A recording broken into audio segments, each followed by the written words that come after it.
It's about 8:25 and I am on my prep period. I've had one conference this morning. That one was really easy. It's a student that, you know, it's one of those students that you wish every student could be like them. And so Zoom worked, nothing crashed, the volume was up, no issues there. So that is always great news. And then the kids came. We chatted for a quick second. We tried to get the party together, or we started talking about the party. It's not going to be next week because there's a student that is going to be out next week, and he asked if we not have it that week. The class agreed. And apparently there's a student in class that was organizing a potluck. So she had a list of food items, and so we just started talking about that. But then I let them know I need to ask about a whole potluck because COVID and COVID restrictions. So I just checked with the principal while I was up there making copies, and they can have a potluck as long as everything that they provide is individually wrapped, which basically means it's not a potluck, it's them buying things from the store to bring. So then I asked, could they have pizza? And he said yes. Obviously I would have to serve with gloves on, and the recommendation would be that we have the party outside, so they are taking their mask off outside while they eat. And if they're watching a movie, then we would come back inside and watch the movie. So I'm gonna let them know that. I'm gonna first see what it is that they were thinking they would be bringing for this potluck.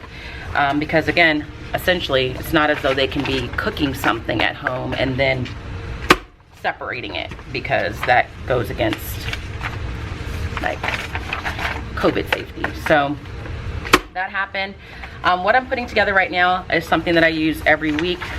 This is one of the things kids need to be working on during universal access, which is that class period that is strictly devoted to small group time.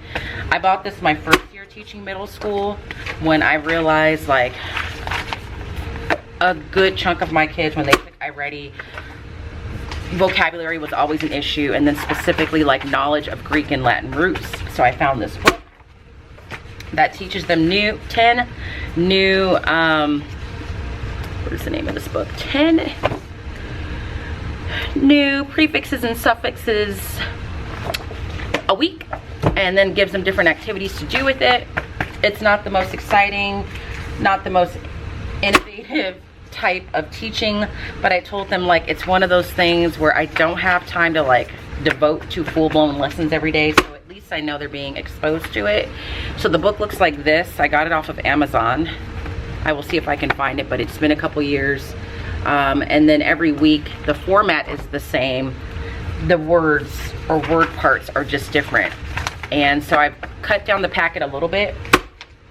So the first couple pages are just the 10 new root words, prefixes, suffixes, so front and back. And then it gives them a couple of words that uses that prefix or suffix. Then they have some activities. The ones that I always give them are just writing down the definition of the actual prefix and suffix, so they do that here. And then in this column they write down the definition of the word that they are being provided that has that word part in it. Then they have a little activity where they try and figure out the meaning of the word, the proper meaning of the word given the context, because a lot of times these words have multiple meanings.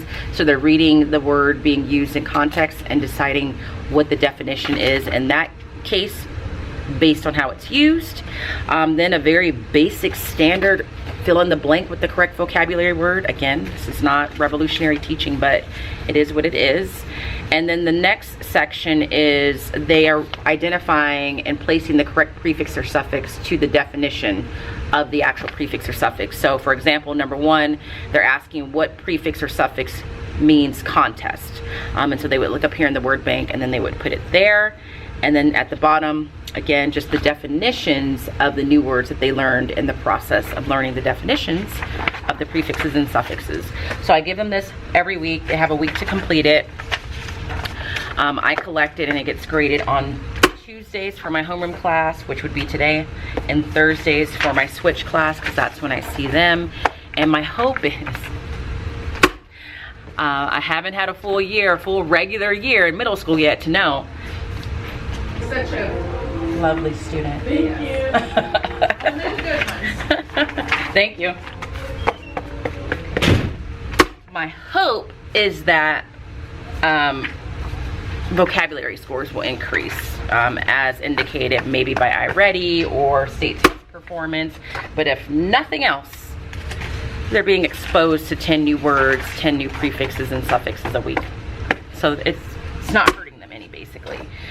So I'm prepping that, and then I also wanted to share this with you right now because, again, I have conferences this week and I don't really know how much time I'll have to pop in, especially because I have Orange Theory today. But we're going to talk about the Native Americans and the colonists today some more, and just kind of like how the dynamic between the two groups shifted from somewhat like amicable in the beginning to not amicable as time progressed. And so we're going to watch a crash course video and use Edpuzzle for that, and then tomorrow we'll probably do this. But I had some pages selected from this book that I read not this past summer but the summer before, called A Different Mirror. It's a very good book that gives you like a very comprehensive study of US history in relationship to different ethnic and cultural groups in the country and like their experiences throughout history. But it is written for adults and it is very dense. And so yesterday I remembered, but you also bought this book. I have both versions. This one is called An Indigenous People's History of the United States. There's an adult version written for adults, and then this one is for young people, so specifically written for like middle schoolers. And I've been reading the chapter on it's chapter 3, and it's called Cult of the Covenant. And I think I'm going to use this instead because it does a much better job of just kind of explaining like the mindset of the Puritans as they came over and started to just take over the land from Native Americans. And so I've read the adult version of this book, but I haven't read the teen version, so I'm in the middle of reading through the parts that I think I want to use.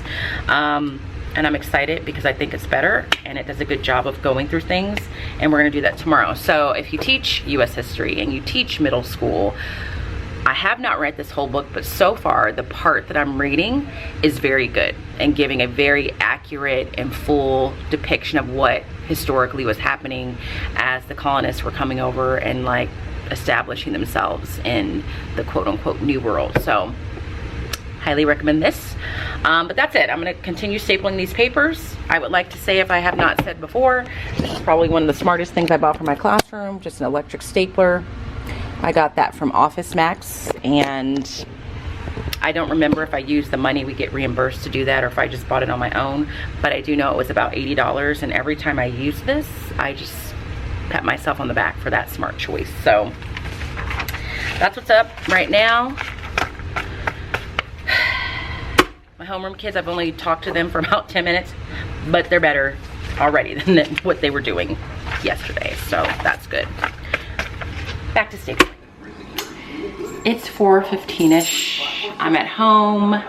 Finished my last conference not too long ago. That one ended at about 3:50, and then I had to hustle at home because I should have cooked last night and I didn't, because I just couldn't find the energy, and now I'm regretting it because I'm just as tired today as I was yesterday, and I have a workout class at 5:30 that I need to go to, but I need to cook because I need dinner and I need lunch tomorrow.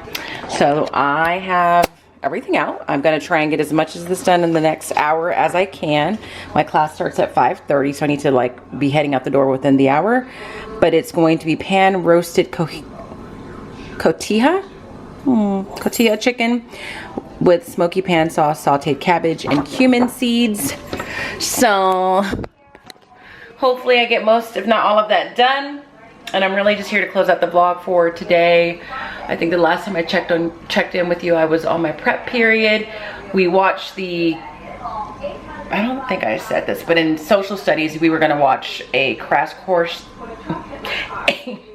a crash course video on the colonists and the Native Americans, and we were going to do that through Edpuzzle, but they have now blocked Edpuzzle, so we can't use that. So I just played it in front of the class, and then we answered the questions together. So that's all we really accomplished in history.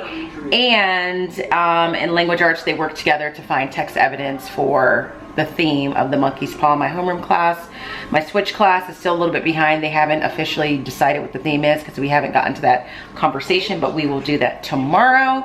And then they're going to start writing their close reading response to the monkey's paw, which I use as test grades. So that's a brief synopsis of what I did in class, but I'm gonna go now because I need to focus and get as much of this done as possible. So if you enjoyed today's vlog, please give it a thumbs up. If you're not subscribed, make sure you subscribe. If you're not following me on Instagram, head over there. You should check out my stories this morning because I wore my high-waisted black jeans for the first time, if you followed my shopping adventures over the summer. And as always, I hope that you guys are well, and if you're not well, please be well, and I will see you tomorrow. Bye.